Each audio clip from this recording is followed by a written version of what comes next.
Assalamualaikum warahmatullahi wabarakatuh. Apa kabar anak-anak ibu yang soleh-soleha? Alhamdulillah, jumpa lagi dengan Bu Sri dalam pelajaran pendidikan agama Islam.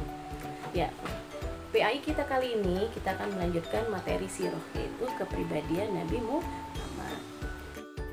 Ya, sebelum kita mulai pembelajaran hari ini, ibu akan menjelaskan tujuan pembelajarannya.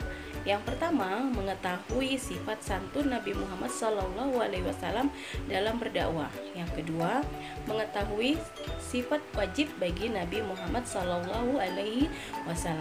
Yang ketiga, mengetahui tugas Nabi Muhammad yang terdapat dalam Al-Quran surat Al-Ahzab ayat 45 dan 4-46.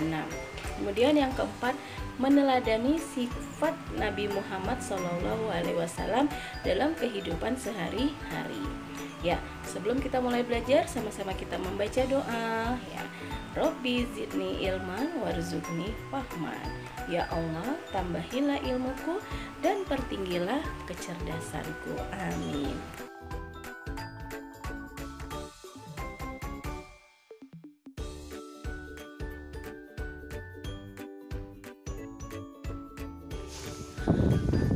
Nabi Muhammad sebagai rahmatan lil alamin. Sebagaimana terdapat dalam Al-Quran surat Al-Anbiya ayat 107 yang berbunyi, wa ma arsalnaka illa rahmatan lil alamin. Artinya, dan tiadalah kami mengutus kamu melainkan untuk menjadi rahmat bagi semesta alam. Nah, rahmatan lil alamin artinya Nabi Muhammad SAW tidak hanya merupakan rahmat bagi seluruh umat manusia, ya, tapi juga untuk seluruh alam semesta. Tugas Nabi Muhammad berdasarkan Al-Quran surat Al-Ahzab ayat 45-46 adalah: yang pertama adalah syahidan, yaitu menjadi saksi bagi seluruh umat di hadapan Allah Subhanahu wa Ta'ala di hari akhirat kelak. Yang kedua, mubasyiran, yaitu pemberi kabar gembira kepada umat yang beriman bahwa mereka kelak akan masuk surga jika menjalankan perintah Allah dan Rasul-Nya. Ketiga, naziran, yaitu pemberi peringatan kepada orang yang tidak beriman bahwa mereka akan dimasukkan ke dalam neraka karena tidak mau menjalankan perintah Allah dan Rasul-Nya. 4. Da'iyan ilallah, yaitu penyeru kepada agama Allah agar mau memeluk agama Islam. Yang kelima, sirojan muniran, yaitu cahaya yang menerangi umat manusia yang hidup dalam kegelapan dengan ajaran Islam. Nabi Muhammad tidak hanya diutus untuk penduduk Mekah atau bagi bangsa Arab saja, namun bagi seluruh umat manusia, ya. Dan ajaran yang Nabi Muhammad bawa itu berlaku hingga akhir zaman. Nilai-nilai ajarannya bersifat universal dan dapat meningkatkan martabat umat manusia. Berikutnya adalah sifat-sifat mulia Nabi Muhammad SAW. Yang pertama adalah sidik, kedua amanah, 3 tablik, 4 fatona.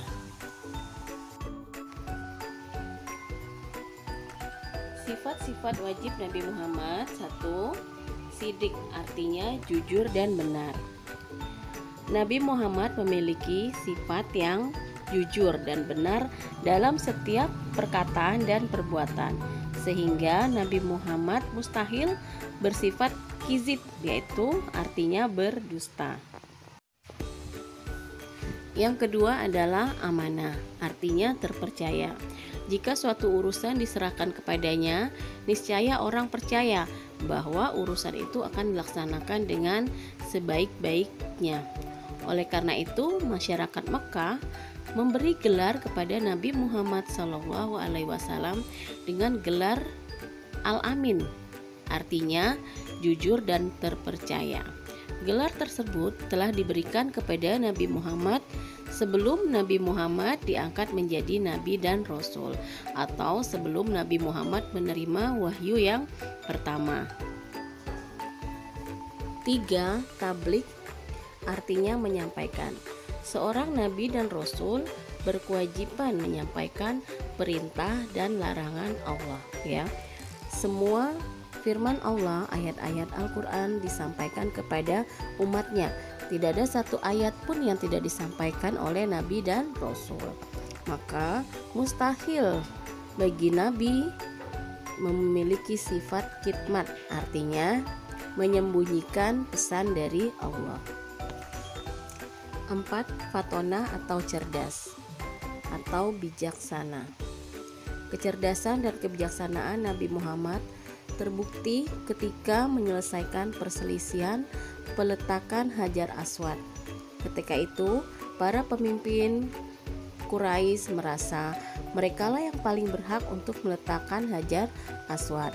Kemudian Nabi Muhammad datang dan ikut membantu menyelesaikan perselisihan tersebut. C. Ciri-ciri kepribadian Nabi Muhammad. Dalam berdakwah, Nabi Muhammad senantiasa bersifat santun. Santun artinya halus budi pekerti atau halus perkataan dan perbuatan. Beliau tidak pernah membeda-bedakan atau memandang rendah diri dari status sosial, warna kulit, suku bangsa, ataupun golongan, ya. Nabi Muhammad tidak pernah membedakan antara orang kaya dan orang miskin, antara majikan maupun budak, ya. Juga terhadap kaum kafir Quraisy yang menuduhnya gila, beliau tidak pernah marah, ya.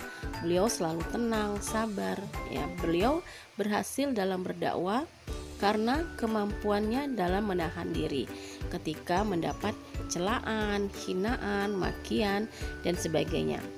Karena ketenangan dan kesabaran beliau itu, akhirnya banyak kaum kafir Quraisy yang tertarik terhadap ajaran Islam.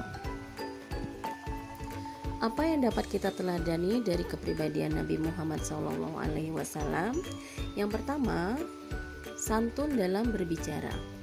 Nabi Muhammad SAW terkenal sebagai orang yang paling fasih bahasanya, baik ucapannya dan teratur dalam penjelasannya.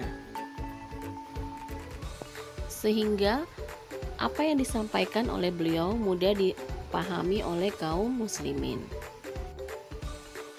2. Santun dalam perbuatan. Nabi Muhammad SAW selalu mengajarkan agar kita bersifat santun terhadap sesama, saling menghormati dan mengasihi. Beliau mengajarkan kepada kita untuk memperbanyak sedekah dan membantu terhadap orang-orang yang mengalami kesulitan, serta peduli terhadap penderitaan anak yatim, orang yang lemah, dan orang-orang yang miskin. 3. Santun dalam mengambil keputusan. Beliau tidak pernah salah dalam mengambil keputusan atau sikap, ya, karena setiap keputusan yang diambil oleh Nabi Muhammad SAW adalah berdasarkan petunjuk dari Allah Subhanahu wa Ta'ala. 4. Santun terhadap orang-orang yang membencinya. Meskipun Nabi Muhammad SAW selalu dihina, dicemooh, dicaci, bahkan dianggap sebagai orang gila, dilempar berulang-ulang, tapi beliau tidak pernah dendam. Beliau senantiasa memaafkan orang-orang yang memusuhinya. Ya, alhamdulillah materi sirah kita kali ini sudah selesai, ya. Insya Allah anak-anak ibu yang soleh-soleha dapat mencontoh dan menerapkan sifat Nabi Muhammad SAW dalam kehidupan sehari-hari, karena sesungguhnya dalam diri Nabi Muhammad terdapat suri tauladan yang baik, sebagaimana yang tercantum dalam Al-Quran surat Al-Ahzab ayat 21 yang berbunyi, Bismillahirrahmanirrahim, Laqad kana lakum fi Rasulillahi uswatun hasanatun liman kana yarjullaha wal yaumil akhir wa dzakarallaha wa katsira. Yang artinya sesungguhnya telah ada dalam diri Rasulullah suri tauladan yang baik bagimu, yaitu bagi orang-orang yang mengharapkan rahmat Allah dan hari kiamat dan banyak menyebut nama Allah. Ya, akhir kata, Assalamualaikum warahmatullahi wabarakatuh.